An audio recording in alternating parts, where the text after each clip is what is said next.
Doctor గారు, దేశానికి స్వాతంత్రం కావాలని కేకలు పెడుతున్న వాళ్ళ అభిప్రాయాల్లో ఏమాత్రం పొంతం లేదని మీకు అనిపించడం లేదు? అవును, నిజమే.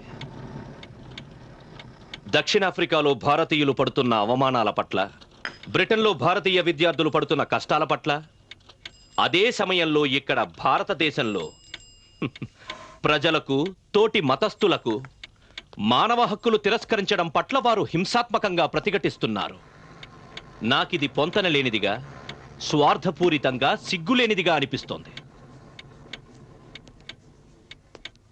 అందుకే నేను నా సంపాదకీయంలో ప్రస్తావించాను, హిందూ సవర్ణులు అస్పృశ్యతను పాటించడం అంటే మండే బొగ్గును వారి నాలుకల మీద పెట్టుకునేంత అత్యంత ప్రమాదకరమైందని తెలుసుకునేలా తీవ్రంగా మనం స్పందించాలి.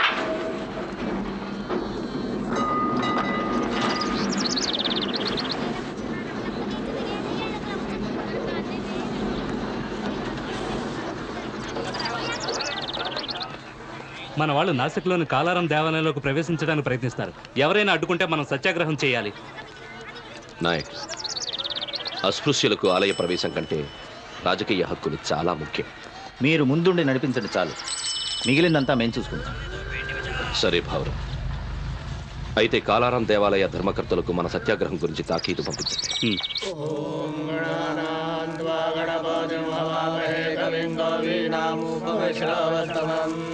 ज्येष्ठराजं ब्रह्मणां ब्रह्मणस्पत आनशृण्वन्नो दिविश्रीरसादनौ स्वा. చూడండి, మనం అస్పృశ్యులకు వార్తాపత్రిక ద్వారా సమాధానం ఇస్తున్నాం. ఇది నేను మీకు చదివి వినిపిస్తాను. కోహినూరు సంపాదకులు శ్రీ నారాయణ గార్గిల్ గారికి పంచవటి శ్రీ కాళారాం దేవాలయ ధర్మకర్తలు ఆలయానికి సొంతదారులు కారు. ఆలయ సాంప్రదాయాలలో జోక్యం చేసుకునే హక్కు వారికి ఎంత మాత్రమూ లేదు. ఈ ఆలయ నిర్మాణం జరిగిన నాటి నుండి మా పూర్వీకులు ఇక్కడ అర్చకులుగా నియమింపబడ్డారు. వంశపారపర్యంగా అర్చకులమైన మేము ఇక్కడ అన్ని విధులను నిర్వహిస్తూ దేవాలయంపై సర్వాధికారాలు కలిగి ఉన్నాం. శ్రీ కాళారాం దేవాలయ ధర్మకర్తలు వారి హక్కులను దుర్వినియోగపరుస్తూ అస్పృశ్యులకు ప్రవేశం కల్పించి ఆలయ పవిత్రతకు భంగం కలిగించాలనుకుంటే మేము తీవ్రంగా ప్రతిఘటిస్తాం.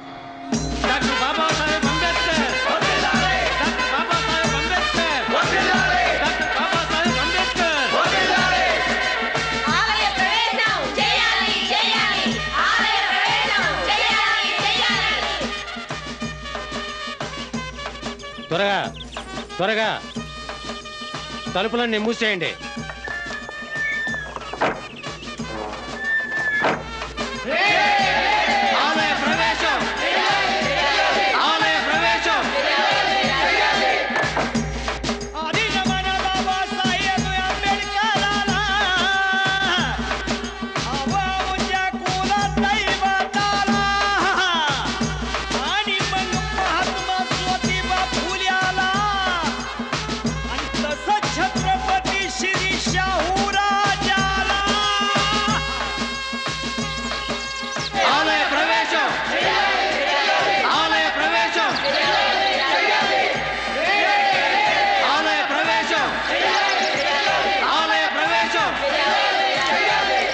Doctor Babasaheb Ambedkar, doctor Babasaheb Ambedkar.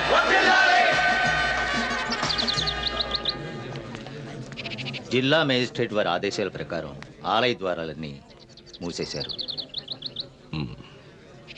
మనం ఎలాగైనా ఆలయం లోపలికి ప్రవేశించి దేవుడిని ప్రార్థించాలి. సత్యాగ్రహం తప్ప మరో మార్గం లేదని నా ఉద్దేశం. భౌరవ్, మన వాళ్ళని 4 ద్వారాల దగ్గర ఉంచు. తూర్పు, పడమర, ఉత్తరం, దక్షిణం. ఆలయ ద్వారాలు తెరిస్తే ముందు మనమే లోపలికి ప్రవేశించాలి.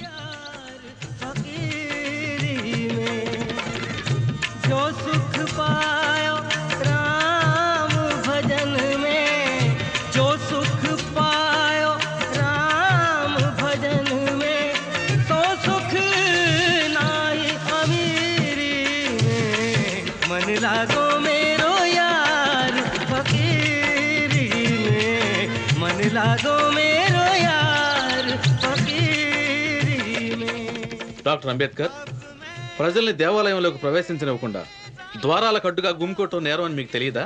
మిస్టర్ గార్డన్, అది నాకు తెలుసు.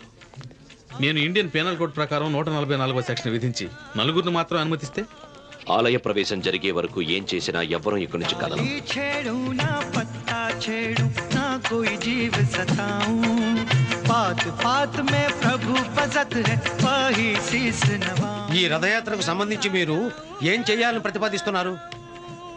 రథాన్ని లాగడంలో అస్పృశ్యులు పాల్గొంటారు. అలాగే రథం మీది విగ్రహానికి మేము పూజలు కూడా చేస్తాం. అది ఆచారంగా వస్తున్నదే. సవర్ణ హిందువులు రథాన్ని దేవాలయ సింహద్వారం దగ్గరికి తీసుకొస్తారు. వాళ్లే అక్కడి నుంచి రథాన్ని 10 అడుగుల దూరం లాక్కొచ్చి ఆపుతారు. ఉమ్. అక్కడి నుంచి మీ వాళ్ళు రథానికి కట్టిన పగ్గాలను అందుకోవచ్చు. ఇది మీకు అంగీకారమేనా? అంగీకారమే. विधाता और क्या रंग चढ़ाऊं कहत कबीर सुनो भाई రథాన్ని లాగడానికి మనకిప్పుడు 50 మంది కావాలి. 5,000 మందిలో 50 మందిని ఎన్నుకోవడం ఎలా? ఉన్న వాళ్లలో బలిష్టమైన వాళ్ళని ఎన్నుకోవాలి.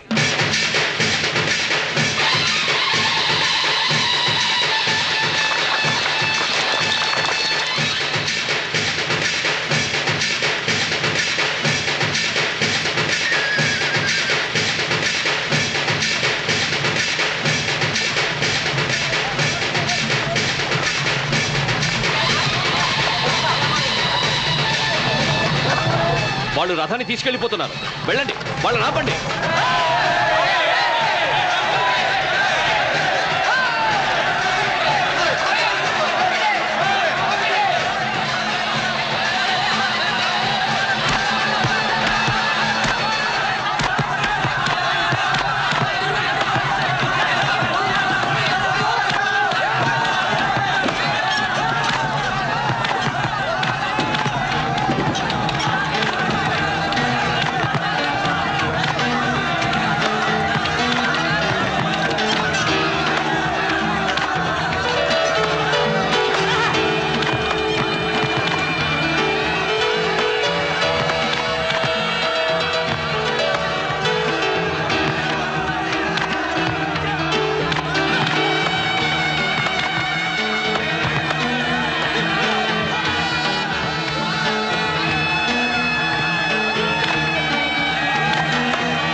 వాళ్ళు బాబాసాహెబ్ని కొట్టడానికి ప్రయత్నిస్తున్నారు.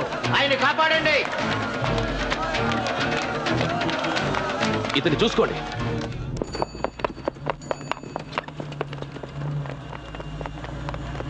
జిల్లా మెజిస్ట్రేట్ చర్యలు, పోలీసులను ఉపసంహరించుకోకపోవడాన్ని చూస్తుంటే హక్కుల కోసం పోరాడే వారితో సహకరించడానికి ప్రభుత్వం సిద్ధంగా లేదని తెలుస్తోంది. అలాంటి ప్రభుత్వం ఎవ్వరికీ మంచిది కాదు. నాసిక్ మెజిస్ట్రేట్ అభిప్రాయంతో నేను ఏకీభవించలేను. ఇక్కడ జరిగిన వాస్తవాల గురించి నేను గవర్నర్కి ముందే తెలియజేశాను. డాక్టర్ అంబేద్కర్, వైస్రాయ్ గారి కార్యాలయం నుంచి. Thank you.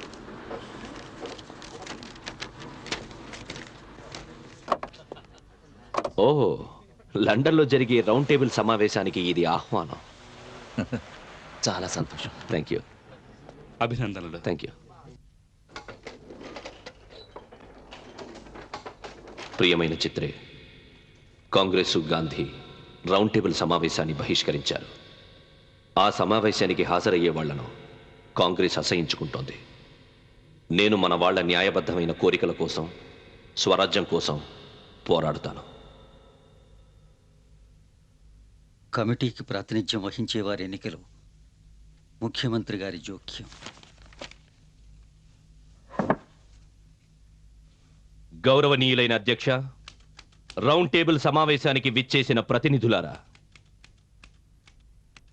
నేను నా సహచరుడు రావ్ బహదూర్ శ్రీనివాసన్ బ్రిటిష్ ఇండియా జనాభాలో 5% ఉన్న అణచివేయబడ్డ వర్గాల వారి సమస్యలను మీ ముందుంచాలనుకుంటున్నా. మా అభిప్రాయం, భారతదేశంలో ఉన్న బ్రిటిష్ ప్రభుత్వం తప్పుకొని ప్రజల కోసం, ప్రజలచే ఏర్పడిన ప్రజల యొక్క ప్రభుత్వం ఏర్పడాలి. అణచివేయబడ్డ వర్గాల వారు బ్రిటిష్ వారే సనాతన హిందువుల నిరంకుశత్వం నుంచి తమకు విముక్తి కలిగిస్తారని ఇంతవరకు నమ్ముతున్నారు. బ్రిటిష్ పాలనకు పూర్వం మాకు ఆలయ ప్రవేశం లేదు, ఇప్పుడు కూడా లేదు. బ్రిటిష్ పాలనకు పూర్వం మాకు రక్షణ శాఖలోనూ సైన్యంలోనూ ప్రవేశం లేదు. ఇప్పుడు కూడా లేదు. మాకు తగిలిన గాయాలు ఎలాంటి చికిత్స లేకుండా ఆరకుండా అలాగే ఉన్నాయి. 150 సంవత్సరాల బ్రిటిష్ పాలన కూడా గడిచిపోయింది. హిందువులు మా హక్కులను కాలరాస్తున్నారు. మహమ్మదీయులు మా ప్రత్యేక ఉనికిని గుర్తించడానికి తిరస్కరిస్తున్నారు. ఎందుకంటే మా రాకతో తమ హక్కులు ఎక్కడ తగ్గిపోతాయోనన్న భయం. ప్రభుత్వంచే అలక్ష్యం చెయ్యబడి, హిందువులచే అణచివేయబడి, మహమ్మదీయులచే అగౌరవించబడి, మానవ చరిత్రలో ఇంతవరకు కని విని ఎరుగని, ఎవ్వరూ ఊహించలేని దుర్భర నిస్సహాయ స్థితిలో మేం మగ్గిపోతున్నాం. ఇది మారాలంటే, చీకటి బతుకులలో వెలుగు నిండాలంటే అగ్రవర్ణాల ఆధిపత్యం తొలగి అధికారం వెనుకబడ్డ వారి హస్తగతమవ్వాలి. దేశంలోని ప్రస్తుత పరిస్థితుల్లో అధిక శాతం అంగీకరించలేని ఏ రాజ్యాంగము పనికిరాదనేది ఎవ్వరూ కాదనలేని సత్యం. ఇప్పుడు బ్రిటిష్ వారు అధికారంతో ఎన్నుకోవడం, భారతీయులు అంగీకరించడం అనే కాలం చెల్లిపోయింది. ఇది నిర్వివాదాంశం.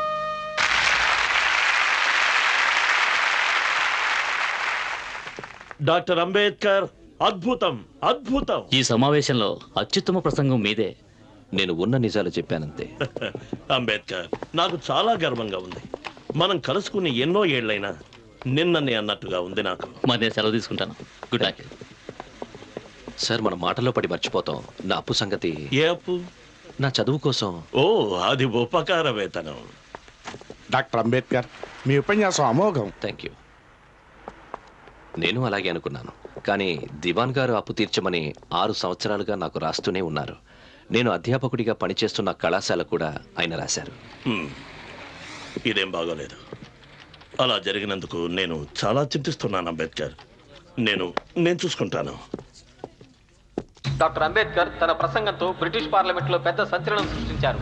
విదేశీ పత్రికా విలేకరులు వారి రాక కోసం మొబైల్లో ఎదురు చూస్తున్నారు. నాతో మాట్లాడడానికి ఒప్పుకున్నందుకు సంతోషం. నాకు సంతోషమే. డాక్టర్ అంబేద్కర్, నేను చాలా కాలంగా మీ ఉద్యమాన్ని గమనిస్తూనే ఉన్నాను. నాకు తెలిసి మీరు ఈనాటి వరకు కూడా కాంగ్రెస్కి పూర్తిగా వ్యతిరేకులే. కాంగ్రెస్ రౌండ్ టేబుల్ సమావేశాన్ని బహిష్కరించింది, వారిని కాదని మీరు హాజరయ్యారు. ఇటీవలే జరిగిన చిన్నర్ కాల్పుల కేసులో 47 కాంగ్రెస్ సత్యాగ్రాహులను మీరు సమర్థించి వాదించి గెలిచారు. ఇది పరస్పర విరుద్ధం కాదా? క్షమించాలి, మీ పేరు? రోసా ఎప్స్టైన్. మిస్ ఎప్స్టైన్, ఇందులో పరస్పర విరుద్ధమేమీ లేదు. సైద్ధాంతికంగా ఉండడం వల్ల ఆ కేసు తీసుకుని నేను వాదించాను. నేను కాంగ్రెస్తో ఏకీభవించాను. కానీ ఈ దేశంలో ప్రతి పౌరునికి ఉద్యమించే హక్కు ఉందని నేను నమ్ముతున్నాను. ఇప్పుడు ప్రభుత్వ స్థిరత్వం కంటే ప్రజల స్వేచ్ఛా హక్కులే చాలా ముఖ్యం. గాంధీజీ స్వయంగా మిమ్మల్ని ఎందుకు పిలిపిస్తున్నారు? ఏముంది, మనందరినీ బుజ్జగించడానికి అయి ఉంటుంది. ఆయన మాటలకి లొంగకండి. ఆయనేం దేవుడు కాదు. మనం మన మాట మీద ఉండాలి. అవునవును. నమస్కారం. నమస్కారం. బాపూజీ మేడం మీద ఉన్నారు. నమస్కారం. నమస్కారం. నువ్వులు ఉడకడంలో నీ ప్రావీణ్యం ఎంతవరకు వచ్చింది మీరాబెన్? ఇంకా నేర్చుకుంటున్నాను బాపు. బాగుంది. నువ్వు నువ్వులు బాగానే ఉడుకుతున్నావు. ఇంకొంచెం నిపుణురాలి అవుతావు. బాగుంది బాగుంది. అలాగే బాపూజీ. అలాగే బాపూజీ, డాక్టర్ అంబేద్కర్ వచ్చారు. అవును, డాక్టర్ అంబేద్కర్. నన్ను మీరెందుకు కలవాలనుకున్నారు? గాంధీజీ మీరే నన్ను రమ్మని కబురు చేశారు. అవును అవును కదూ. మీకు నా మీద కాంగ్రెస్ మీద ఏవో దురభిప్రాయాలున్నాయని తెలిసింది. నన్ను చెప్పనివ్వండి. నా చిన్నతనం నుంచి ఈ అంటరానితనం అనే సమస్య నన్ను కలవరపెడుతూనే ఉంది. అప్పటికి మీరు పుట్టి కూడా ఉండరు డాక్టర్ అంబేద్కర్. నా ప్రయత్నం వల్లే ఈ సమస్యకి కాంగ్రెస్లో పెద్దపీట వేశారు. అది మాత్రమే కాదు, ఈ అంటరాని వారి అభ్యుదయం కోసం దాదాపు 20 లక్షల రూపాయలకు పైగా మేం ఖర్చు పెట్టాం. అయినా మీలాంటి వారు నాపైన కాంగ్రెస్ పైన వ్యతిరేకత పెంచుకోవడం నాకు చాలా ఆశ్చర్యంగా ఉంది. నా దృష్టిలో కాంగ్రెస్ కేవలం నామమాత్రంగా గుర్తించింది ఈ సమస్యను. ఏం ప్రయోజనం? అర్థం లేని ప్రకటనలు చేస్తోంది. మీరు కాంగ్రెస్ 20 లక్షలు ఖర్చు చేసిందన్నారు. నా ఉద్దేశంలో అది వృధా. కాంగ్రెస్కు నిజంగా నిజాయితీ అనేది ఉంటే అంటరాని తన రూపుమాపడానికి సభ్యుడు కావడానికి షరతుగా పెట్టుండాలి, ఖద్దరు కట్టుకోవడం కాదు. బ్రిటిష్ ప్రభుత్వం మనసు మార్చుకోవడం లేదని మీరంటారు, అసలు హిందువులే మనసు మార్చుకోవడం లేదని నేనంటాను. వారంత మూర్ఖపు పట్టుదలతో ఉన్నంత వరకు మేము హిందువులని గాని కాంగ్రెసును గాని ఏ మహాత్ముడినైనా నమ్మం. చరిత్ర చెప్తోంది మహాత్ములంటే కేవలం భ్రమలో కనిపించే రూపాలని. వారు సమస్యను సృష్టిస్తారు కానీ పరిష్కరించరు.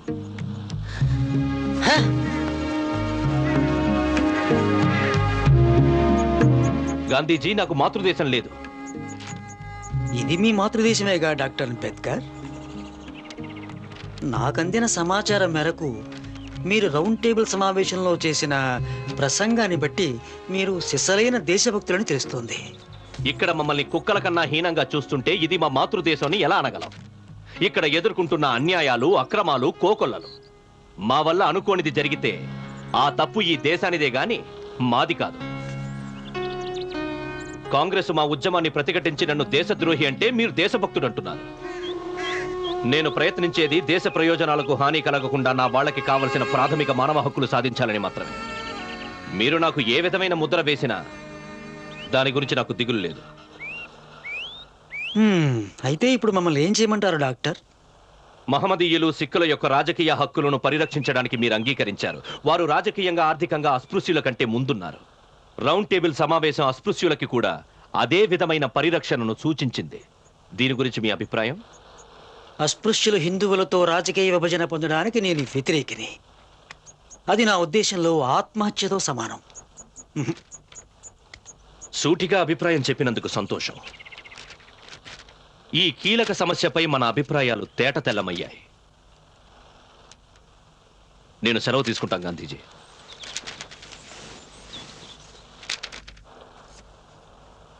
ఎంత అసహనం! మహాదేవ్ భాయ్ బాపు, తనకి మాతృదేశం లేదని చెప్పడంలో నీ ఉద్దేశం ఏమిటి? బహుశా ఆయన మహర్ కాబట్టి అలా. డాక్టర్ అంబేద్కర్ మహరా అని ప్రపంచం అంతటికీ తెలుసు బాపు. ప్రపంచం అంతటికీ తెలిసి ఉండొచ్చు, కానీ నాకు తెలీదే. ఈ విషయం నాతో ఎవరు ఎందుకు చెప్పలేదు?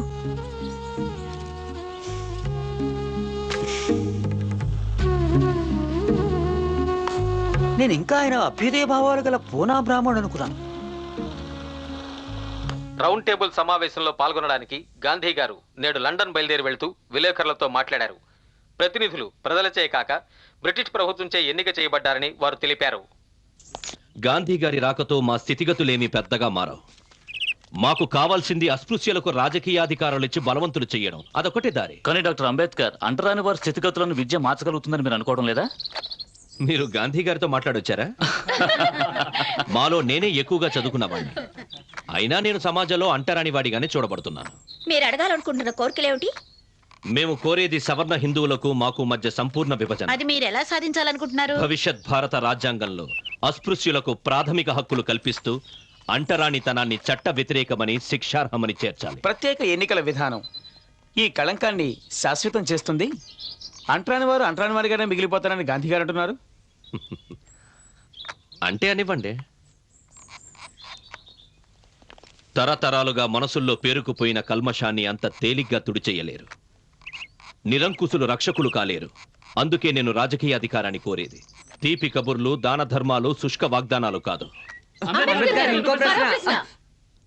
అధ్యక్ష, మైనారిటీ కులాల వారి ప్రాతినిధ్యం గురించే ఇక్కడకు విచ్చేసిన ప్రతినిధులు అందరూ ఆలోచిస్తున్నారని నాకు తెలుసు.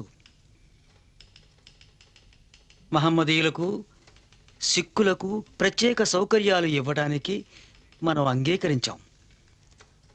అందుకు సమంజసమైన చారిత్రక కారణాలు కూడా ఉన్నాయి. కానీ అంటరాని వారికి సంబంధించినంత వరకు నేను కాంగ్రెస్ అస్పృశ్యులకు ప్రత్యేక ప్రాతినిధ్యం ఇవ్వడాన్ని తీవ్రంగా వ్యతిరేకిస్తున్నాం. అస్పృశ్యులు కూడా హిందూ మతంలో ఒక భాగమే. వారిని దాని నుంచి వేరు చేయకూడదు. ధన్యవాదాలు. మన మీద యుద్ధ ప్రకటన. భీమ్, అసలు ఏమైంది? ఆయన మైనారిటీ కమిటీకి వాయిదా అడిగారు. ఆయన మహమ్మదీయులతో ఏదో ఏర్పాటు చేసుకున్నారని విన్నాను. ఎలాంటి ఏర్పాటు? మహమ్మదీయులు మమ్మల్ని వ్యతిరేకిస్తే వారి 14 సూత్రాల నిబంధనావళిని కాంగ్రెస్ అంగీకరిస్తుంది.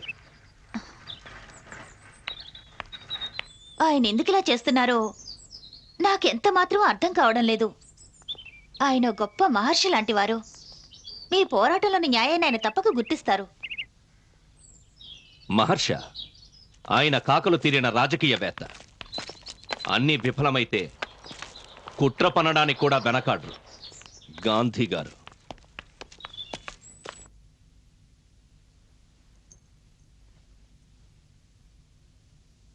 ప్రధానమంత్రి వర్య, మిత్రులారా, ఈ కులాల సమస్యకు చర్చల ద్వారా మనం అందరికీ ఆమోదయోగ్యమైన పరిష్కారాన్ని సాధించడంలో విఫలమైనట్టు ప్రకటించడానికి నేను చాలా చింతిస్తున్నాను. అనివార్యమైన ఈ వైఫల్యానికి కారణం ఇక్కడికి విచ్చేసిన ప్రతినిధులు ప్రభుత్వంచే నియమింపబడ్డవారే కానీ ప్రజల చేత ఎన్నుకోబడిన వారు కాకపోవడమే. కాంగ్రెస్ దృష్టిలో అస్పృశ్యులతో సహా యావత్ జాతికి అది ప్రాతినిధ్యం వహిస్తోంది కనుక. అధ్యక్ష, నాకెలాంటి అనుమానం లేదు. నేను పూర్తిగా మా కులస్తుల కోర్కెలకు ప్రాతినిధ్యం వహిస్తున్నాను. నాకంటే కాంగ్రెసే అణచివేయబడ్డ వర్గాలకు ప్రాతినిధ్యం వహిస్తోందని మహాత్ములన్నారు. నేనిక్కడ అనేది ఒకటే, అది బాధ్యత లేని వాళ్ళు చెప్పే ఎన్నో తప్పుడు అభిప్రాయాల్లో ఒకటి.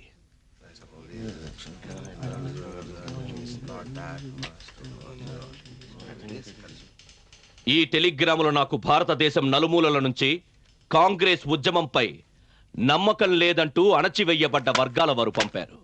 కాంగ్రెస్ ఆచరించే విధానాలను వారు ఖండిస్తున్నారు.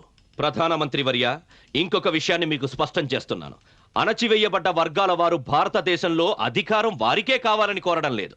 భారతదేశంలో అధికారం ఇవ్వడం జరిగితే అది కొందరు నిరంకుశులైన వారి చేతుల్లోకి, స్వార్థపరుల చేతుల్లోకి పోకుండా అన్ని కులాల వారి మధ్య సమాన నిష్పత్తిలో అధికార వికేంద్రీకరణ జరగాలి.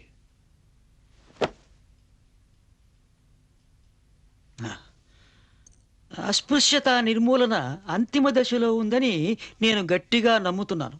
ఈ పరిస్థితుల్లో వారికి ప్రత్యేక ఎన్నికలు గతాన్ని శాశ్వతం చేస్తాయి.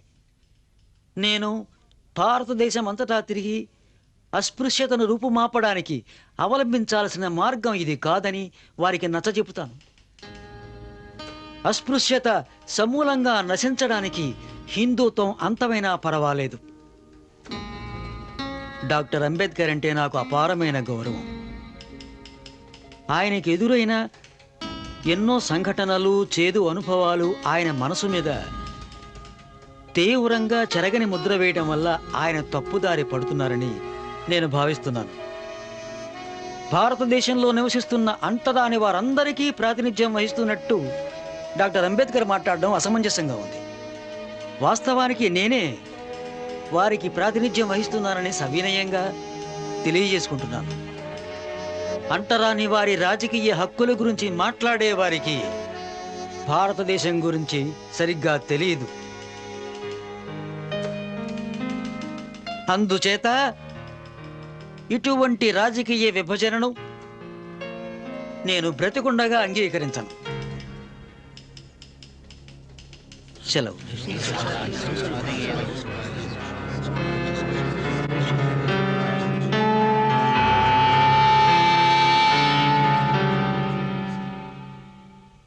రాజ్యాంగ నిర్మాణంలో కుల వ్యవస్థ అడ్డు రావటాన్ని ప్రభుత్వం ఎంత మాత్రమూ సహించదు.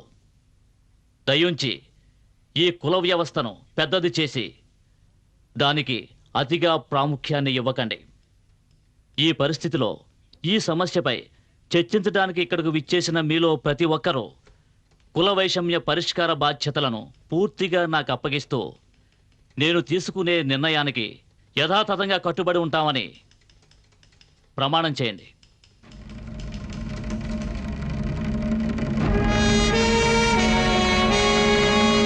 బ్రిటిష్ ప్రధాని శ్రీ మెక్డొనాల్డ్ అణచివేయబడ్డ వర్గాల వారికి ప్రత్యేక స్థానాలను కేటాయించనున్నట్లు ప్రకటించారు. దీని వలన ఇండియా రాజకీయంగా విభజించబడుతుందనే అభిప్రాయాన్ని పలువురు వ్యక్తం చేశారు.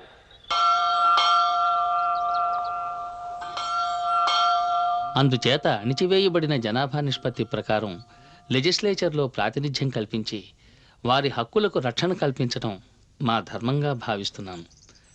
నా ఈ సమాధానంలోనే ప్రభుత్వ నిర్ణయం కూడా ఉందని మీకు ఈ పాటికి అర్థమయ్యే ఉంటుందనుకుంటాను. అంతేకాదు గాంధీజీ, మీ ఆలోచన విధానం నిజంగా న్యాయపరంగా ఉన్నదా అని ఒక్కసారి ప్రశ్నించుకోండి. ఇట్లు భవదీయుడు రామ్సే మెక్డొనాల్డ్.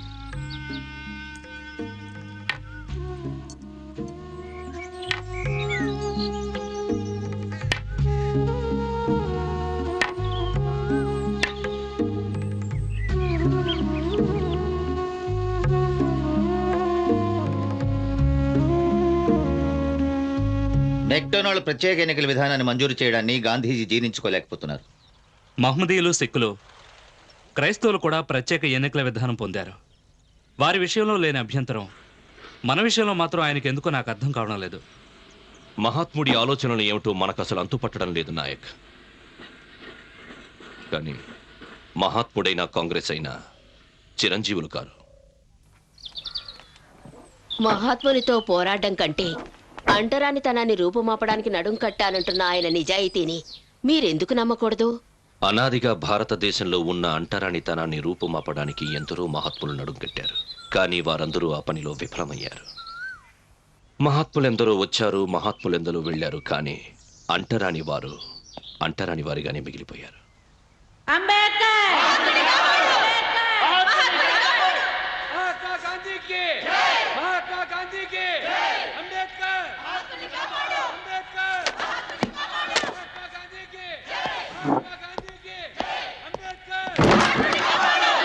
నన్నెందుకు ప్రశాంతంగా ఉండనివ్వరు?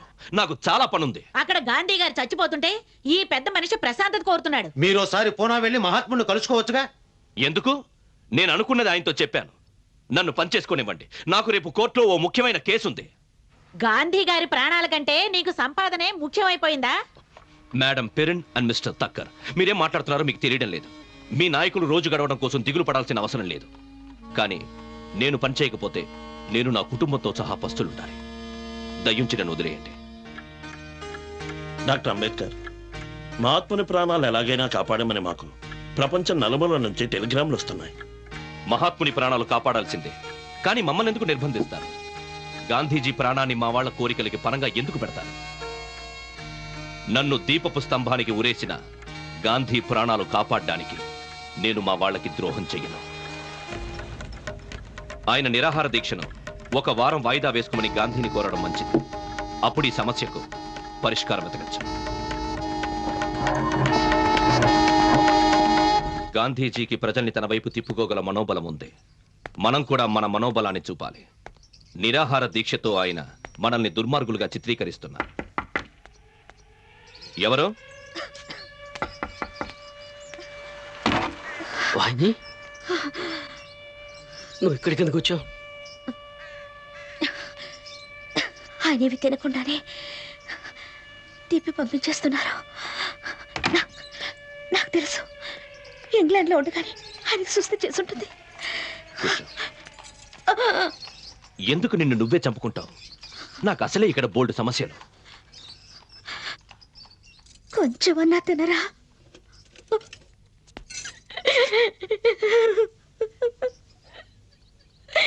12 అవుతోంది. నిరాహార దీక్ష మొదలై ఉంటుంది.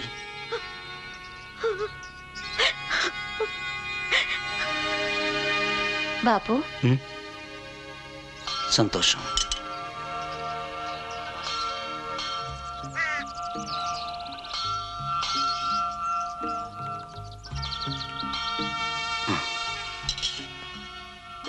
ఇకిప్పుడు దేవునితో నా పోరాటం ప్రారంభమవుతుంది.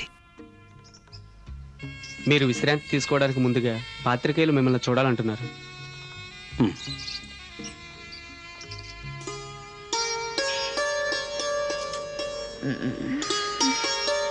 రాము అమ్మయ్యా పడుకో పడుకో పడుకో లేవద్దు. తినడానికి ఏమైనా తీసుకొస్తా. రమా నువ్వు పడుకో, ఆయనకి భోజనం నేను తీసుకొస్తాను. పడుకో. మందులు సరిగ్గా వేసుకుంటున్నావా? గాంధీ గారితో ఎందుకు గొడవ పడుతున్నారా? తప్పదు రాము, అలా ఉండకపోతే మన జీవితాలు నిరర్థకమవుతాయి.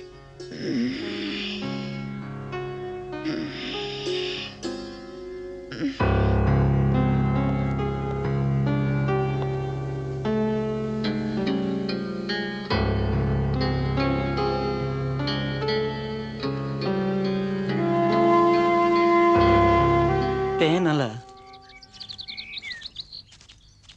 అందులో నష్టం ఏం లేదు. కానీ ముందు నేను డాక్టర్ అంబేద్కర్ని కలవాలి.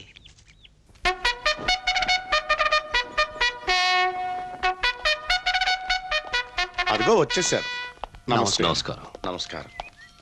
అటు పదండి.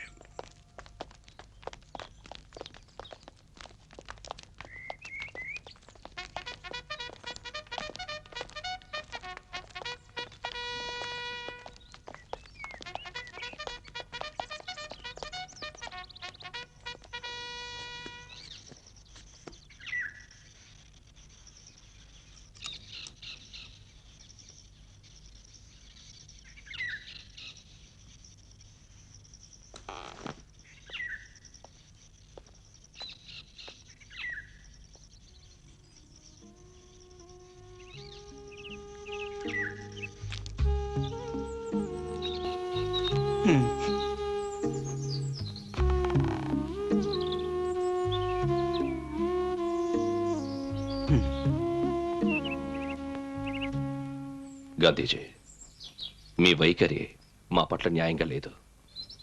ఏం చెయ్యను? మీరు సూచించేదేమిటి? నష్టపరిహారం, ప్రత్యేక ఎన్నికల విధానం మొదలుకుంటున్నందుకు. తెలుసు, రిజర్వ్డ్ సీట్లు సంఖ్య విషయంలో సర్దుబాట్లు చేసుకోవచ్చు. ఒక్క విషయం మీకు చెప్పాలి, నేను కూడా మీ వాడినే. మీరు పుట్టుకతో అస్పృశ్యులైతే అంటరాని వాడిగా పుట్టకపోయినా నేను వారికి దత్తపుత్రుణ్ణి. మీరు నా ప్రాణం కాపాడాలనుకుంటున్నట్టు నాకు తెలుసు. అవును గాంధీజీ, చూడండి, నేను ప్రత్యేక ఎన్నికల విధానానికి సిద్ధాంతపరంగా పట్టుపట్టట్లేదు. నా ఉద్దేశంలో మైనారిటీలు లెజిస్లేచర్కి తమ సమస్యలకు ప్రాతినిధ్యం వహించే ప్రతినిధులను ఎన్నుకోవాలి, కానీ ఎవరిని నియమించకూడదు. చాలా బాగుంది. కొన్ని స్థానాలకి పేనలు, ఇతర స్థానాలకి ప్రత్యక్ష ఎన్నికలు ఎందుకు? ఖచ్చితంగా ఆ విధానం అణచివేయబడ్డ వర్గాలకు, ఇతర వర్గాలకు మధ్య విభజన సృష్టిస్తుంది. అన్ని స్థానాలకి ప్రాథమిక ఎన్నికలు ప్యానల్ విధానంలో ఎందుకు జరగకూడదు? సరే, ఈ మీ ఆలోచనతో నేను అంగీకరిస్తాను. మంచిది. ఇప్పుడు 2 బదులు 5గురితో ప్యానల్ ఏర్పాటు చేయండి.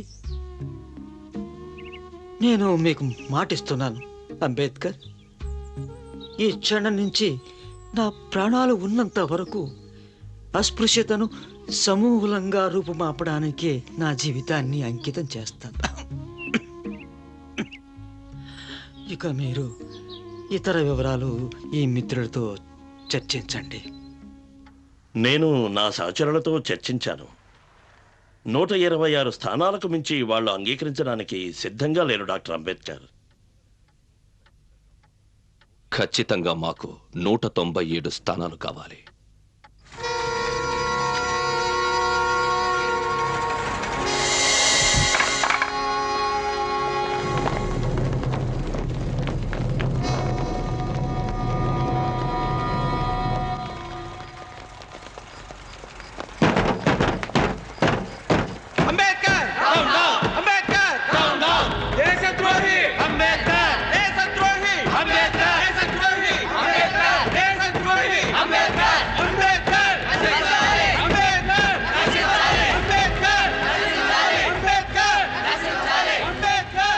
మీకు బెదిరింపుత్రాలు వస్తున్నాయని నేను ముందుగానే హెచ్చరించానుగా డాక్టర్.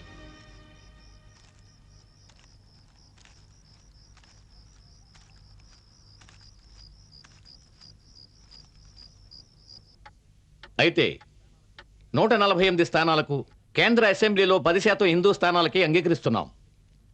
ప్రాథమిక ఎన్నికలు 10 ఏళ్లకొకసారి జరగాలి. తదుపరి 15 ఏళ్లకు రిజర్వ్ నియోజకవర్గాల సమస్యను రిఫరెండం ద్వారా పరిష్కరించాలి. డాక్టర్ అంబేద్కర్, ఈ రిజర్వ్డ్ నియోజకవర్గాలను కొనసాగించే నిర్ణయాన్ని అణగదొక్కబడ్డ వారి ఇష్టానికే వదిలేస్తే అది శాశ్వతమైపోతుంది. అదీ కాక మీరు 25 సంవత్సరాలకు రిఫరెండం అడుగుతున్నారు. అంటరానితనం అన్నది వచ్చే 20 సంవత్సరాలలో రూపుమాపబడుతుందని నేను నమ్మను. ప్రజా అభిప్రాయాన్ని ఎదుర్కోగలిగితే ఖచ్చితంగా సవర్ణ హిందువులకు అంటరాని వారి పట్ల ఉన్న అమానుష వైఖరిని మార్చుకునేలా చేస్తుంది. డాక్టర్ అంబేద్కర్, దయించి అర్థం చేసుకోవడానికి ప్రయత్నించండి. గాంధీజీ ప్రాణాపాయ స్థితిలో ఉన్నారు. అయితే ఏమిటి? క్షమించండి. పర్వాలేదు, ఎవరినైనా శుభ్రం చేయమంటాను. దేవదాస్, బాపూజీ ఎలా ఉన్నారు? ఆయన పరిస్థితి విషమిస్తుందని డాక్టర్లు అన్నారు. ఆయనకి రక్తపోటు తక్కువగా ఉందట. సరిగా ఊపిరి తీసుకోలేకపోతున్నారు. దేవదాస్ చెప్పింది విన్నారుగా. డాక్టర్ అంబేద్కర్, ప్లీజ్ రిఫరెండం వద్దు, ప్లీజ్.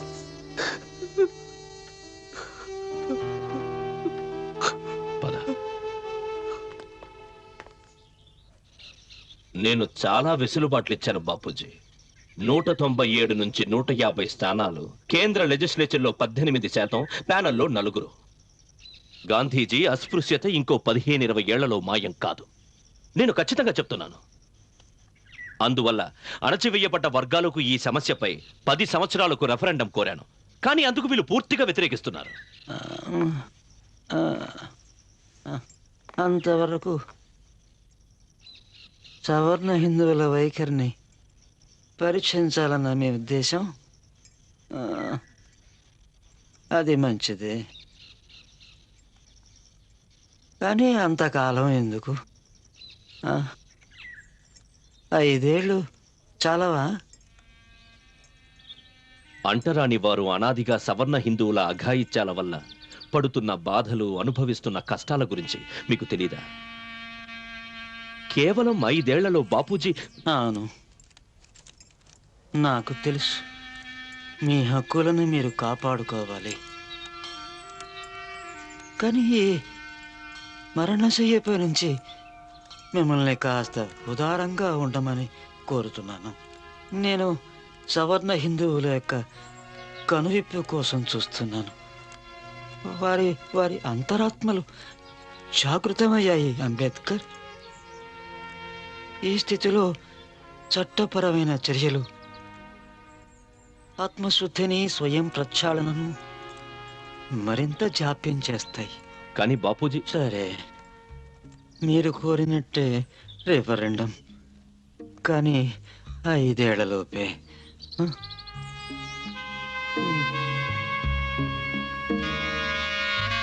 5 ఏళ్ళ నా ప్రాణాల.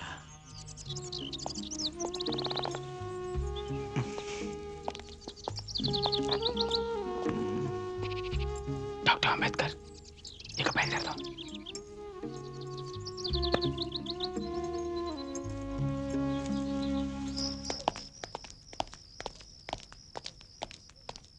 చిరకాలంగా అంబేద్కర్కు గాంధీకి మధ్యనున్న అభిప్రాయ భేదాలు పూనా ఒప్పందంతో ఓ కొలిక్కి వచ్చాయి. రిఫరెండం నిబంధన లేకుండా డాక్టర్ అంబేద్కర్ సంతకం చేయడానికి అంగీకరించారు. వారు పండిట్ మాల్వీయ ఒప్పందంపై సంతకాలు చేస్తారు. అంతటితో గాంధీ గారు తమ సుదీర్ఘ నిరాహార దీక్షను విరమించుకుంటారు.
డాక్టర్ అంబేద్కర్, మీరు మరోసారి పెద్ద అలజడి సృష్టించారు.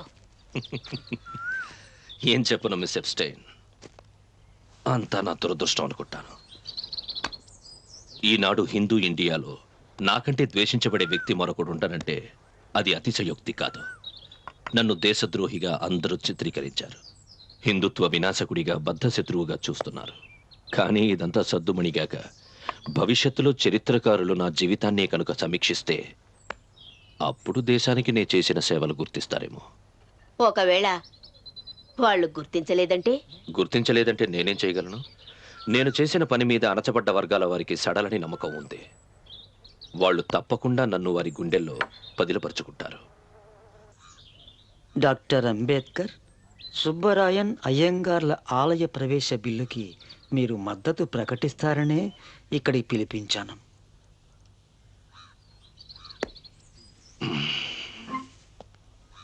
నేను ఆలయ ప్రవేశ బిల్లుని అంగీకరిస్తే చాతుర్వర్ణ కుల వ్యవస్థను రద్దు చేయాలని ఆందోళన ప్రారంభిస్తాను. ఎవరిని సమర్థిస్తారు? నేను చాతుర్వర్ణాలని అంగీకరించాననుకోండి, మీ ఉద్దేశం ఎలా ఉంటుంది? బ్రాహ్మణ, క్షత్రియ,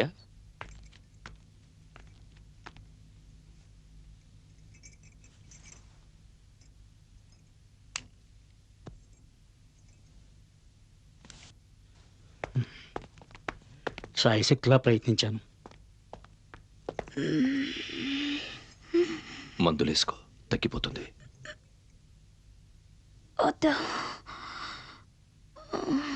తగ్గిపోతుంది. నిన్ను మంచి డాక్టర్ దగ్గర తీసుకెళ్తాను. ఏం ప్రయోజనం లేదు. నేను నిన్ను సంతోషపెడతాను. నేను బాగానే ఉన్నాను. సంతోషంగా చనిపోతాను. నాకు చావంటే భయం లేదు. నేను చాలా చావుల్ని చూశాను. మా అమ్మ, నాన్న,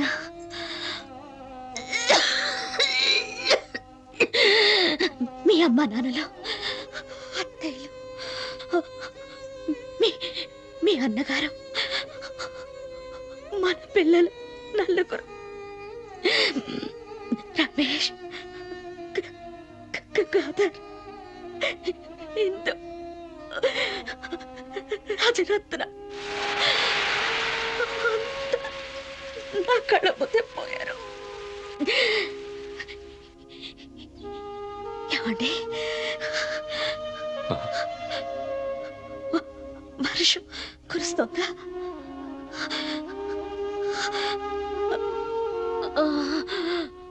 అవును, కురుస్తోంది.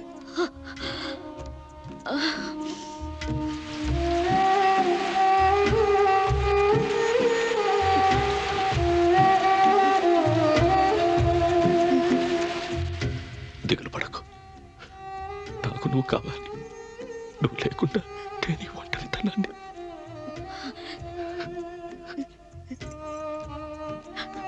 నిరాశ చెందకండి. పోరాటాన్ని సాగించండి. యశ్వంతుని జాగ్రత్త. అమ్మా, రమా,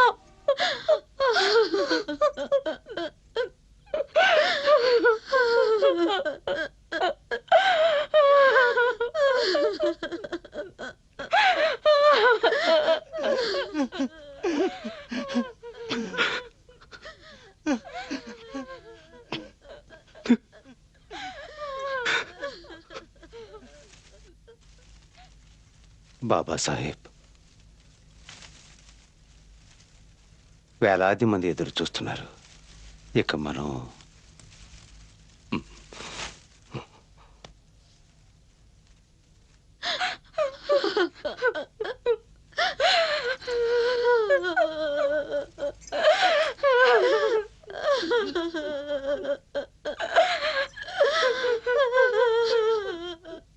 తన చివరి కోరిక తెల్ల చీర కట్టుకోవాలని.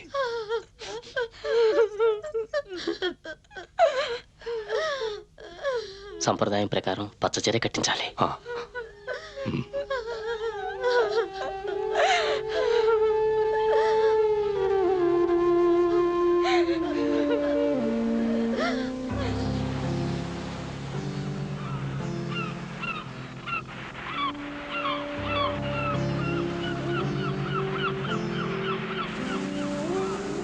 బాబాసాహెబ్,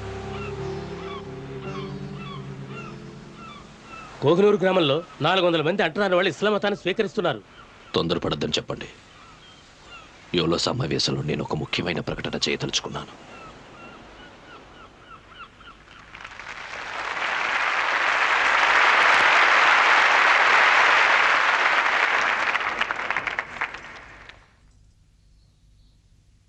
నా దురదృష్ట సోదర సోదరీమణులారా,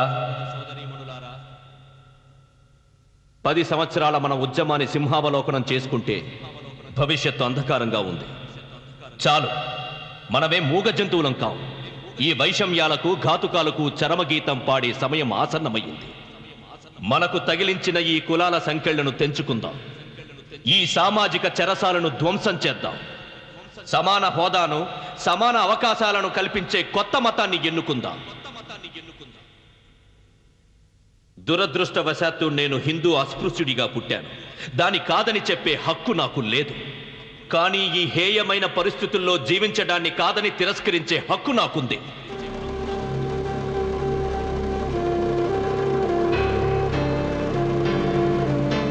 నేను పుట్టుకతో హిందువునైనా ఈరోజు ప్రమాణం చేస్తున్నాను, నేను ఖచ్చితంగా హిందువుగా చావను. Doctor Babasaheb Ambedkar, doctor Babasaheb Ambedkar, Babasaheb Ambedkar.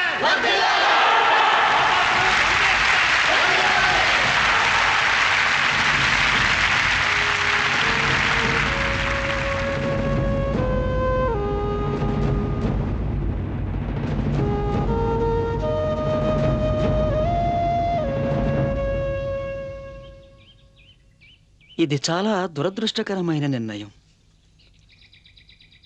మతం అనేది వేసుకునే చొక్కా లాంటిదో ఇల్లు లాంటిదో కాదు, ఇష్టానుసారం మార్చడానికి. భౌతికానికి అతీతమైనది, మనసు కంటే ఉన్నతమైనది ఈ మతం అంటే. డాక్టర్ అంబేద్కర్ ఆవేశం అతని దృక్పథంపై పొరలు కమ్మింది. చదువురాని లక్షలాది మంది హరిజనులు అతని మాట వినిపించుకోరు. వారి జీవితాలు మంచికో చెడుకో సవర్ణ హిందువులతోనే ముడిపడి ఉన్నాయి. డాక్టర్ అంబేద్కర్ ప్రమాణాలతో చూస్తే ప్రపంచంలో ప్రతి మతమూ విఫలమవుతుంది.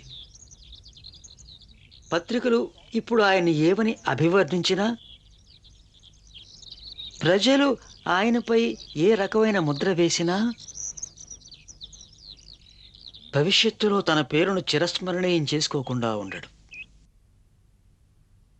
బాబుగారు, పంచదార. నన్ను చంపాలనుకుంటున్నావా? కొంచెం. పిచ్చివాడా. మధుమేహమా? లేత వేపాకులు తినండి, లేదా వాటిని వేడినీటిలో మరిగించి ప్రతి ఉదయము తాగండి. ఆ చేదు తాగాల? అంతకన్నా చేదు జీవితంలో నేను తాగుతూనే ఉన్నానుగా. దాన్ని ఇప్పుడు మీరు మాకిస్తున్నారు.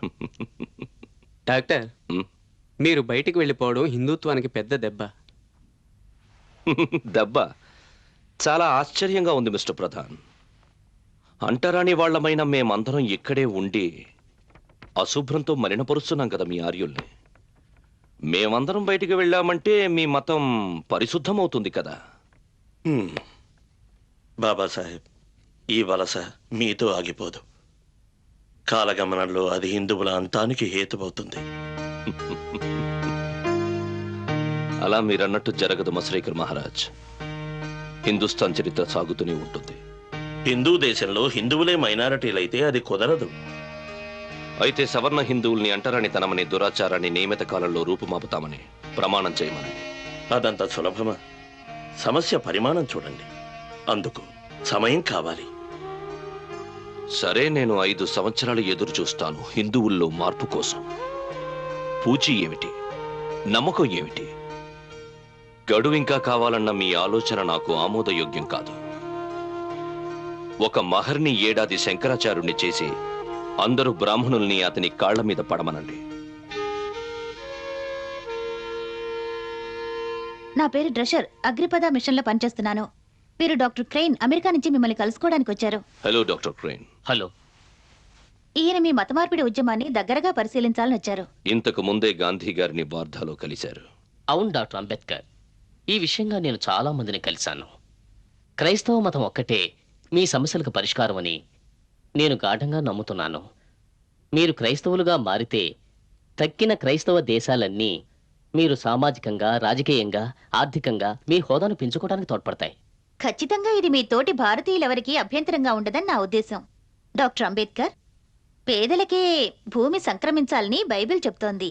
ఏ బైబిల్ని మీరు తరచుగా చదువుతూ ఉంటారు మిస్ డ్రెషర్? హోలీ బైబిలేనండి. అది నిజమే, కానీ ఏ ఎడిషన్? ప్రస్తుతం ఉన్నదా, కింగ్ జేమ్స్ దా, లేక అతి ప్రాచీన ఎలిజబెథన్ కాలానిదా? మిస్ డ్రెషర్, మీరు కుక్ రాసిన కామెంటరీస్ ఆన్ బైబిల్ చదివారా? అది చాలా చక్కటి గ్రంథం బైబిల్ మీద. అలాగే మీరు లైఫ్ ఆఫ్ జీసస్, రెనన్ రాసింది, ఖలీల్ గిబ్రన్ రాసిన Jesus the son of man కూడా చదవండి. అది క్రైస్తవాన్ని మరో కొత్త కోణంలో చూపిస్తుంది. డాక్టర్ అంబేద్కర్, మేము మిమ్మల్ని పూనాలోని మెథడిస్ట్ చర్చ్ వార్షిక సమావేశాలకు ఆహ్వానిస్తున్నాం. అలాగే మా మిషన్ కూడా తప్పక రావాలి. ప్రయత్నిస్తాను. బాబాసాహెబ్, ముస్లిం ఇండియా మీకు మీ అంటరాని వారందరికీ స్వాగతం పలకడానికి గర్విస్తోంది. అంటరాని వారు సంపూర్ణ సమానత్వాన్ని, హక్కులని అన్ని రంగాలలో రాజకీయంగా, ఆర్థికంగా, మతపరంగానూ పొందుతారని వాగ్దానం చేస్తున్నాం. తెలియని దేవుంది బాబాసాహెబ్. ఒక్కడే దేవుడని చెప్తుంది మా మతం, ఏకంకర్. మా మతాన్ని అనుసరించే వారందరూ సమానులుగా చూడబడతారు. మత మార్పిడి చేసుకునే అణగదొక్కబడిన వర్గాల వారి కోరికలన్నీ తీరుస్తామని మేము హామీ ఇస్తున్నాం. మహాబోధి సంఘం నుంచి టెలిగ్రామ్ వచ్చింది. డాక్టర్ అంబేద్కర్, మిమ్మల్ని మీ నిమ్న కులస్తుల్ని ఆసియా ఖండమంతా వ్యాపించి ఉన్న బౌద్ధ మతం సాదరంగా ఆహ్వానిస్తోంది. మా మతంలో చేరిన వారందరికీ మాతో పాటు సమాన హోదా కల్పిస్తాం. మాలో వర్ణ వ్యవస్థ అనేదే లేదు. మా భిక్షువులను పంపించడానికి సిద్ధంగా ఉన్నాం. దయించి తెలియచేయండి. డాక్టర్ అంబేద్కర్, కాంగ్రెసు సర్దారు ఎన్నికల్లో మిమ్మల్ని మట్టి గరిపించాలన్న ఉద్దేశంతో ఉన్నట్టుంది. సర్దార్ పటేల్ ప్రకటన మీరింకా చూడలేదా? చదివాను. మాకిచ్చే సదుపాయాలన్నీ మతం మార్చుకుంటే రద్దు చేయబడతాయి. చూడండి డాక్టర్, ఇక్కడికి నేను మీ మిత్రుడిగా రాలేదు. నేనిక్కడికి కేవలం హిందూ మహాసభ వారి అధికార ప్రతినిధిగానే వచ్చాను. మీ దేశభక్తి, అభిప్రాయాలు మాకు తెలియనివి కావు. ఇస్లాం మతానికో క్రైస్తవ మతానికో ఎన్నటికీ మీరు మారదని తెలుసు. మరీ అంత నమ్మకం పెంచుకోకండి. నా దేశభక్తి గురించి మీ ఉద్దేశం నాకు అనవసరం. ఈ దేశ చరిత్ర, నాగరికత గురించి మీలో చాలా మంది కంటే నాకు బాగా తెలుసు. వీటిల్లో మీ ఏ మతానికి మారినా భారతదేశ రాజకీయ, సాంస్కృతిక సమీకరణల సమానతల నిష్పత్తులలో ప్రాథమిక మార్పులు వస్తాయని నాకు తెలుసు. కానీ మే అలా మారకపోతే అవి మాకు ఎంతవరకు తోడ్పడతాయి? డాక్టర్, సిక్కు మతంలోకి మీరు మారినా కూడా మేము మీ హక్కులను కాపాడడానికి శాయశక్తులా పోరాడతాం. హిందూ మహాసభ ఆ మేరకు లిఖితపూర్వకంగా హామీ ఇస్తుంది. ఎంత కుతంత్రం ముసలి బ్రాహ్మణ పంది కొక్కుల్లారా!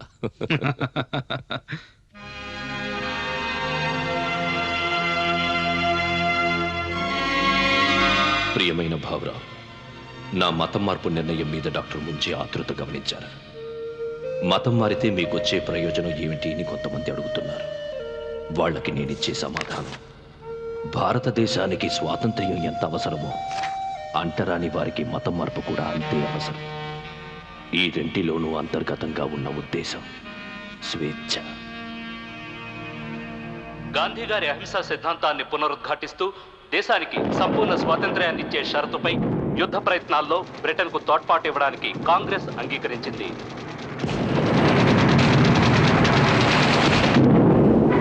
మరోవైపు డాక్టర్ అంబేద్కర్ స్వతంత్ర లేబర్ పార్టీ ఫ్యాసిజం మీద యుద్ధానికి సిద్ధపడిన బ్రిటన్కు బేషరతుగా సంపూర్ణ మద్దతును ప్రకటించింది. నాసిజం భవిష్యత్ మానవాళికి ప్రమాదకరమైందని నా నమ్మకం. ఇది నిరంకుశత్వానికి, ప్రజాస్వామ్యానికి పోరాటం. నిరంకుశత్వం నైతిక సరళి మీద కాక తెగల దురహంకారం మీద ఆధారపడింది. కాంగ్రెస్ ఇది అర్థం చేసుకున్నట్టు లేదు. వారు బ్రిటిష్ వారికి బదులుగా నాజీలను కోరుకుంటున్నారా?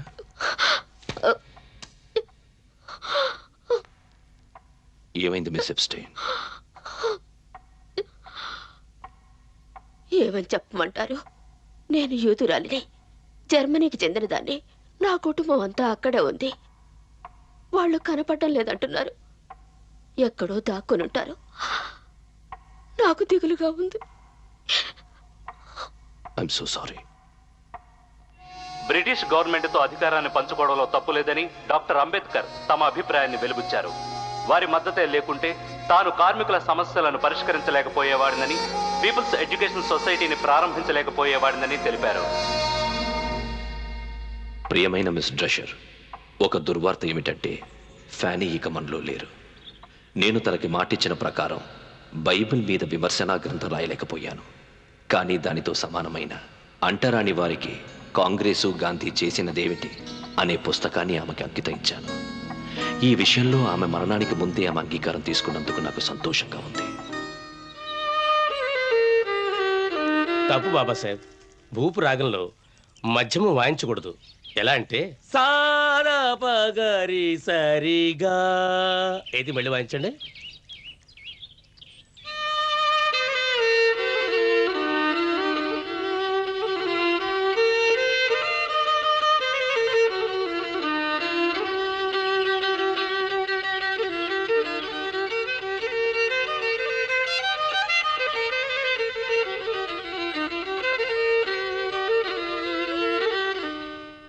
అధ్యక్ష, ఈ రాజ్యాంగ సభ భారతదేశాన్ని ఒక స్వతంత్ర సర్వసత్తాక గణతంత్ర రాజ్యంగా పరిగణించాలని నిశ్చయాన్ని ప్రకటిస్తోంది. ఇక మీద దేశంలోని సంస్థానాలన్నిటినీ పాలించుకునేందుకు సొంత రాజ్యాంగాన్ని నిర్మించుకుంటుంది. ప్రధానంగా నా సవరణ ముస్లిం లీగ్ మరియు తక్కిన భారత రాష్ట్రాల వారు అసెంబ్లీ విధులలో పాలు పంచుకోవాలనుకుంటే వారికి వీలుగా ఈ తీర్మానాన్ని వాయిదా వేయవలసిందిగా ప్రతిపాదిస్తున్నాను. ఇప్పుడు డాక్టర్ అంబేద్కర్ని ప్రసంగించవలసిందిగా ఆహ్వానిస్తున్నాను.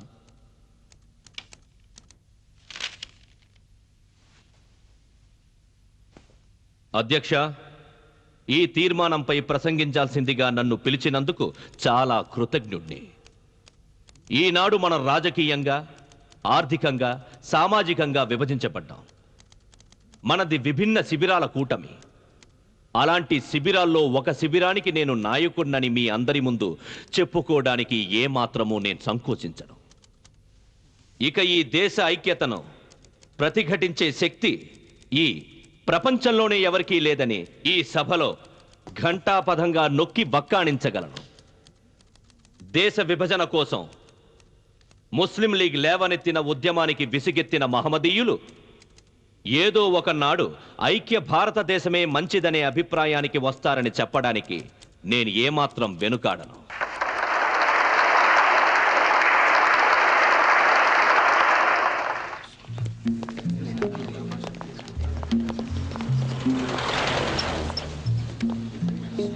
పాకిస్తాన్పై మీరు దృఢ నిశ్చయంతో ఉన్నట్టుంది. డాక్టర్ అంబేద్కర్, మీరు రాసిన థాట్స్ ఆన్ పాకిస్తాన్ అనే పుస్తకంలో హిందువులు పాకిస్తాన్ అనే దాన్ని కలగా భావిస్తారన్నారు. కానీ మహమ్మదీల దృష్టిలో పాకిస్తాన్ ఒక వాస్తవం. చూడండి మిస్టర్ జిన్నా, ఈ విషయంలో మీ సిద్ధాంతానికి నేను వ్యతిరేకిని. ఈ దేశంలోనే ఉంటూ మన మైనారిటీల హక్కుల కోసం పోరాడాలి. అంబేద్కర్ ఆ దశ దాటిపోయింది. పాకిస్తాన్ ఆవిర్భావం కళ్ళెదుటే కనిపిస్తోంది.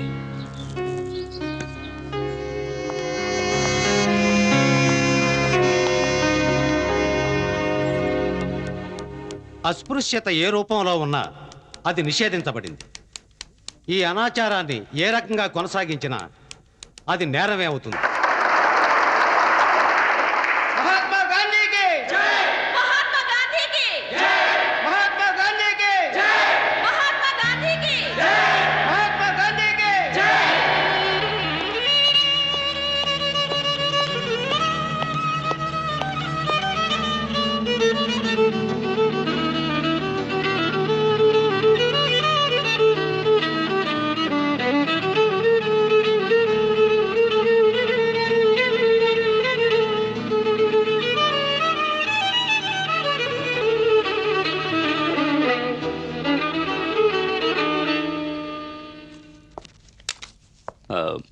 మీ ఆరోగ్యం ఏం బాలేదు బాబాసాహెబ్.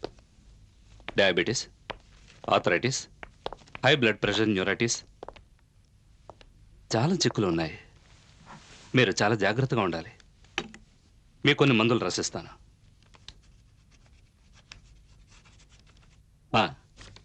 వీరు నా కొలీగ్ డాక్టర్ శారదా కబీర్.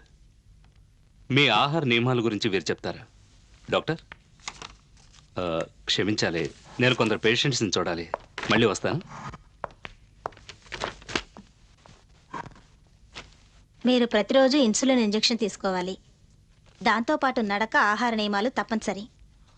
అది కుదరదే. కుదరదంటే ఎలా? మేం చెప్పినట్టు చేయాల్సిందే, తప్పదు. ఈ దేశానికి, మీ వాళ్ళకి మీ సేవలు ఎంతో అవసరం. కావాలంటే నేనే మీ ఇంటికి వచ్చి అన్ని వివరంగా చెప్తాను మీ ఆవిడికి. నా భార్య నాకు 12 ఏళ్ల క్రితమే దూరమైంది. క్షమించండి, కానీ ఎవరో ఒకళ్ళు ఉండాలిగా మిమ్మల్ని చూసుకోవడానికి. లేరు, ఎవ్వరూ లేరు. అనుకోకుండా జైకర్ రాజ్యాంగ సభకు రాజీనామా చేయడంతో బొంబాయి లెజిస్లేటివ్ కాంగ్రెస్ పార్టీ ఆ స్థానాన్ని మీతో భర్తీ చేయాలనుకుంటోంది. ఇది మీకు అంగీకారమేనా? 2 దశాబ్దాలుగా నాకు వ్యతిరేకంగా పనిచేసిన కాంగ్రెస్ ఇప్పుడు నన్ను అసెంబ్లీకి వెళ్ళమంటోంది. మీ పార్టీ మనుషులు నన్ను ప్రశాంతంగా పనిచేసుకొనిస్తారా? నెలకొని ఉన్న క్లిష్ట పరిస్థితుల్లో దేశానికి మీలాంటి వారు చాలా అవసరం. రాజకీయ పార్టీలకి అతీతంగా ప్రతి ఒక్కరూ నూతన భారతదేశ నిర్మాణానికి నడుం కట్టాల్సిన సమయం ఇది. మిస్టర్ పాటిల్, మీరు గాంధీ గారిని సంప్రదించారా? బాపుకి ఏ అభ్యంతరం లేదు. జవహర్ కూడా అంగీకరించారు. రాజేంద్ర ప్రసాద్ మీరు కావాలని కోరుకుంటున్నారు. నాకు చాలా సంతోషంగా ఉంది. జాతీయవాది కావడానికి కాంగ్రెస్ వాదే అయ్యుండక్కర్లేదని ఎప్పటికైనా మీరు ఒప్పుకున్నందుకు. మంత్రుల జాబితా మీకు తృప్తిగా ఉందా బాపు? నమస్కారం. నమస్తే. న్యాయశాఖ ఎవరికిచ్చారు జవహర్? రాజ్యాంగ నిర్మాణం ఎవరు చేస్తున్నారు? రాజ్యాంగ నిర్మాణం కోసం ప్రపంచంలోని నిపుణులందరినీ సంప్రదిస్తున్నాం. ప్రపంచం అంతానా? స్వతంత్ర భారత రాజ్యాంగ నిర్మాణాన్ని ఒక బాధితుడే చేయగలడని నా ఉద్దేశం. డాక్టర్ అంబేద్కర్ అయితే ఎలా ఉంటుంది?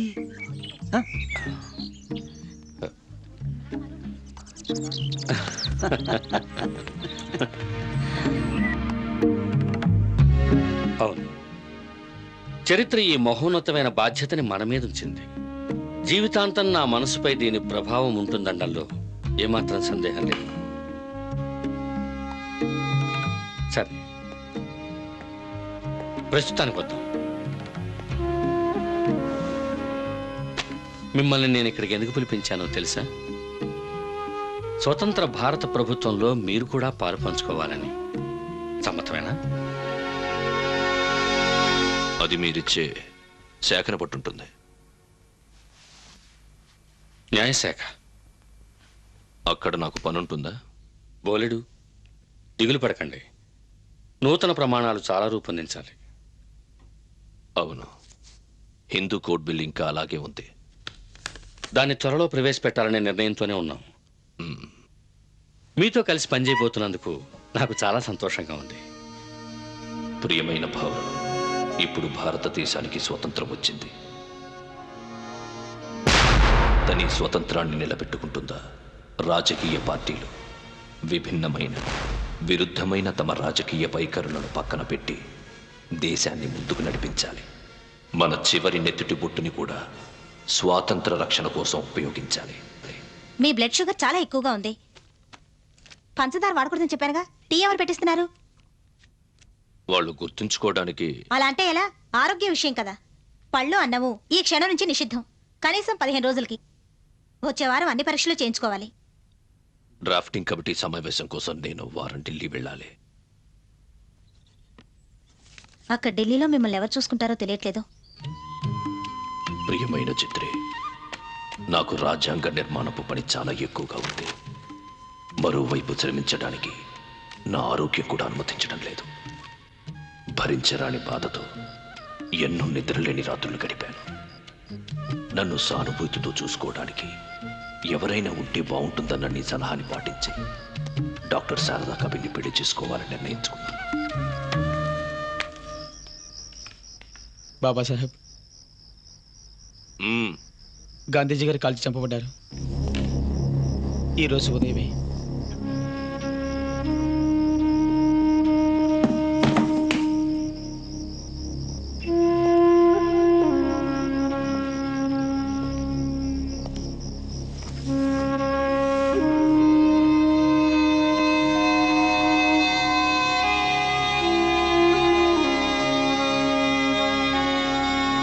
ఓం మణిపద్మేహం, ఓం మణిపద్మేహం.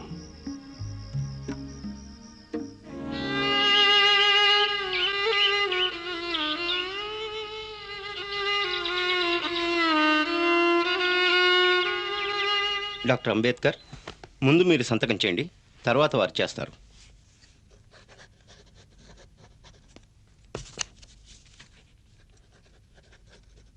ఇప్పుడు మిమ్మల్ని భార్యాభర్తలుగా ప్రకటిస్తున్నాను.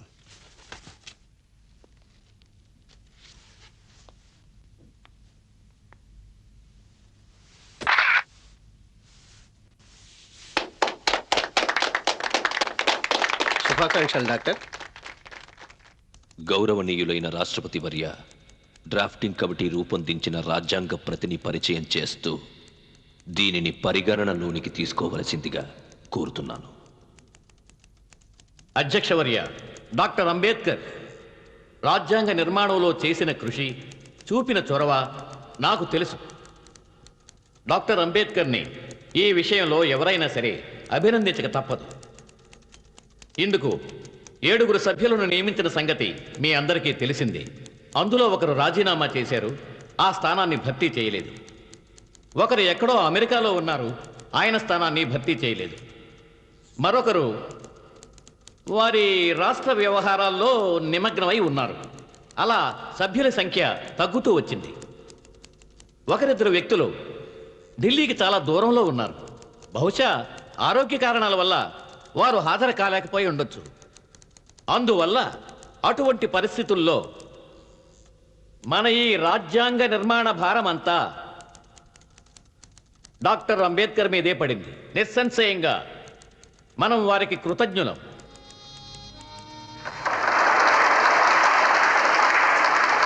నాకు దక్కిన ఈ ఘనత నా ఒక్కడికి మాత్రమే చెందదు. అందులో కొంత అసెంబ్లీకి రాజ్యాంగ సలహాదారులైన సర్ బిఎన్ రావు గారి కూడా చెందుతుంది. వారు రాజ్యాంగం చిత్తుప్రతిని తయారు చేసి డ్రాఫ్ట్ కమిటీ పరిశీలనకుంచారు. మరికొంత ఘనత డ్రాఫ్టింగ్ కమిటీ సభ్యులకి కూడా చెందుతుంది.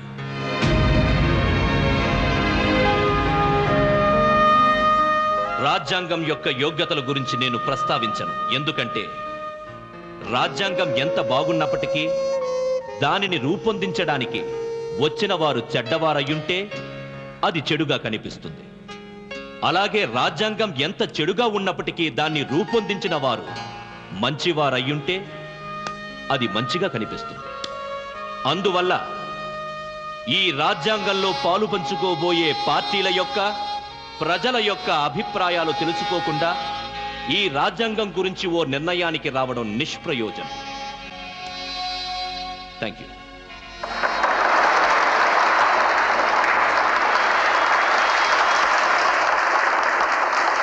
నేను అధ్యక్ష స్థానంలో ఉండి రోజువారీ కార్యక్రమాలను క్షుణ్ణంగా పరిశీలించాక డ్రాఫ్టింగ్ కమిటీలో సభ్యులు చూపిన ఉత్సాహం, వారి యొక్క అంకిత భావం నాకు అర్థమైంది. ముఖ్యంగా ఇక్కడ చెప్పుకోదగింది డ్రాఫ్టింగ్ కమిటీకి అధ్యక్షులైన డాక్టర్ అంబేద్కర్ అనారోగ్యంతో ఉన్నప్పటికీ వారు చేసిన కృషి ప్రశంసనీయం. కాంగ్రెస్లోని కొన్ని వర్గాల నుండి, వెలుపల నుండి తీవ్రమైన అభ్యంతరాలను ఎదుర్కొంటున్నప్పటికీ స్త్రీ జనోద్ధరణకు ఉద్దేశింపబడి డాక్టర్ అంబేద్కర్ ప్రవేశపెట్టిన హిందూ కోడ్ బిల్ పట్ల జవహర్లాల్ నెహ్రూ సుముఖంగా ఉన్నారు. Doctor Ambedkar doctor Ambedkar Hindu code bill Hindu code bill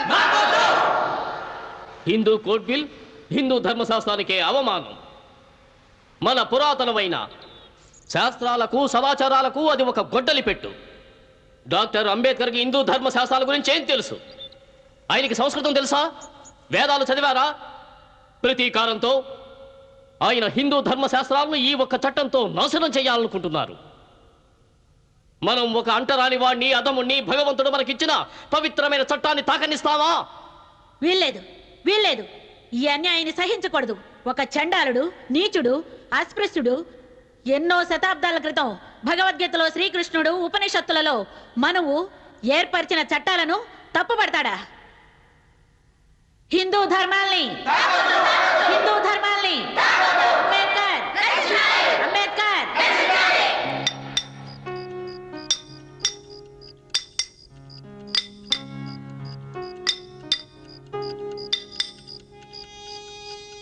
ప్రియమైన భావరావు, హిందూ కోడ్ బిల్కు అన్ని వైపుల నుండి ప్రతిఘటన ఎదురవుతోంది.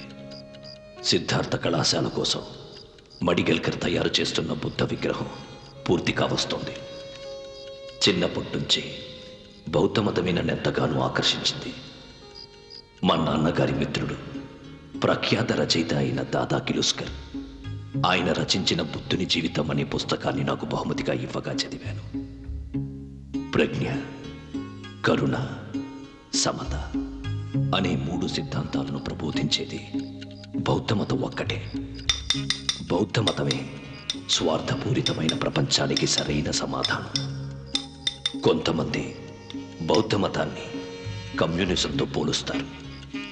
కానీ కమ్యూనిజం శక్తి మీద ఆధారపడితే బౌద్ధ మతం అహింస మీద ఆధారపడింది. అది ప్రజాస్వామ్య విధానం. అందుకే నేను బౌద్ధ మతాన్ని ఆశ్రయించాలని నిర్ణయించుకున్నాను.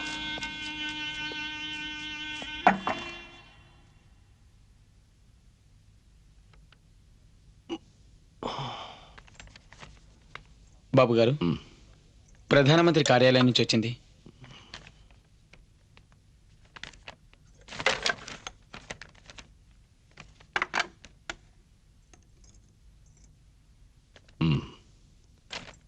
చదువు. దేశమంతటా హిందూ కోడ్ బిల్లును వ్యతిరేకించే వారి సంఖ్య చాలా ఎక్కువగా ఉంది. ఎట్టి పరిస్థితిలోనూ అది సమావేశాల్లో నెక్కుకు రాలేదు. మీ ఆవేదనను నేను అర్థం చేసుకోగలను. బిల్లులోని విడాకులు, వివాహం భాగాలను కూడా వాయిదా వేయాల్సి ఉంటుంది. అది అన్యాయం, అక్రమం. రతో, నేను చెప్పేది రాసుకో. చాలా కాలంగా నేను మంత్రి మండలి నుంచి రాజీనామా చేయాలనుకుంటున్నాను. నన్ను ఆపుతున్న ఒకే ఒక ఆశ, ఈ హిందూ కోడ్ బిల్ను ఏదో ఒక విధంగా అమలు చెయ్యాలన్నదే. కానీ దాని చావుతో అందులోని వివాహం, విడాకుల భాగం కూడా నిర్జీవమయ్యాక నేను ఇంకా మంత్రి మండలిలో కొనసాగడం నిరర్ధకం. హిందూ కోడ్ బిల్ దేశంలో ఇంతవరకు ఎవ్వరూ చెయ్యని గొప్ప సంఘ సంస్కరణ ప్రయత్నం. వర్గానికి మధ్య, స్త్రీ పురుషుల మధ్య అసమానత్వాన్ని పారద్రోలే ప్రయత్నం చెయ్యకుండా చట్టపరంగా ఆర్థిక సంస్కరణలు చెయ్యడం, రాజ్యాంగాన్ని హేళన చెయ్యడమే కాకుండా చెత్త కుప్ప మీద భవనం నిర్మించడం లాంటిది.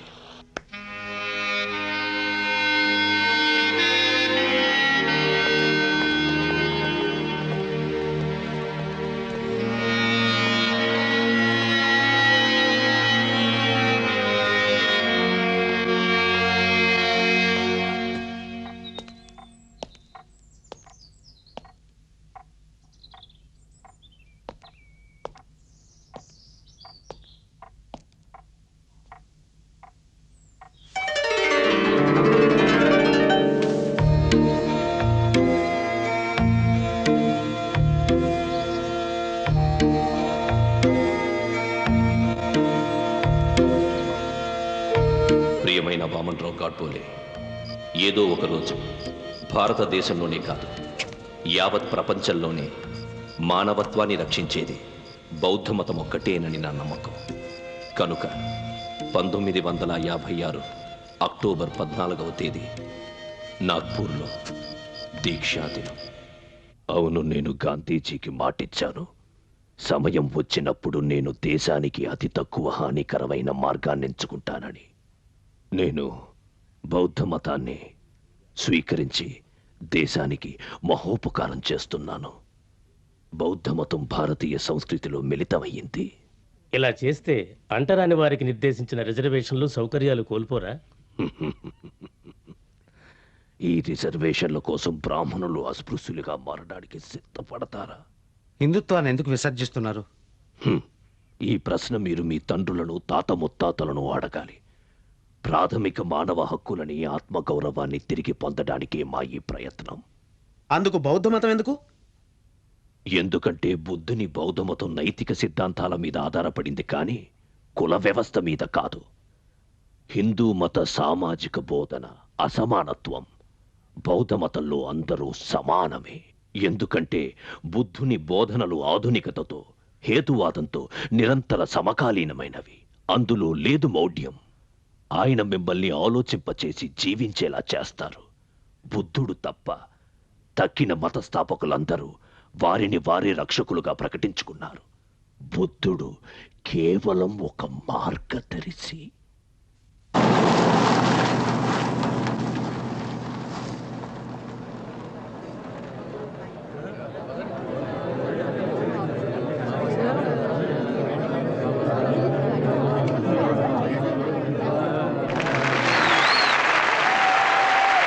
బుద్ధ భగవానుడికి, బుద్ధ భగవానుడికి, బాబాసాహెబ్ అంబేద్కర్ కి, బాబాసాహెబ్ అంబేద్కర్ కి, బుద్ధ భగవానుడికి, బుద్ధ భగవానుడికి, బుద్ధ భగవానుడికి, బుద్ధ భగవానుడికి.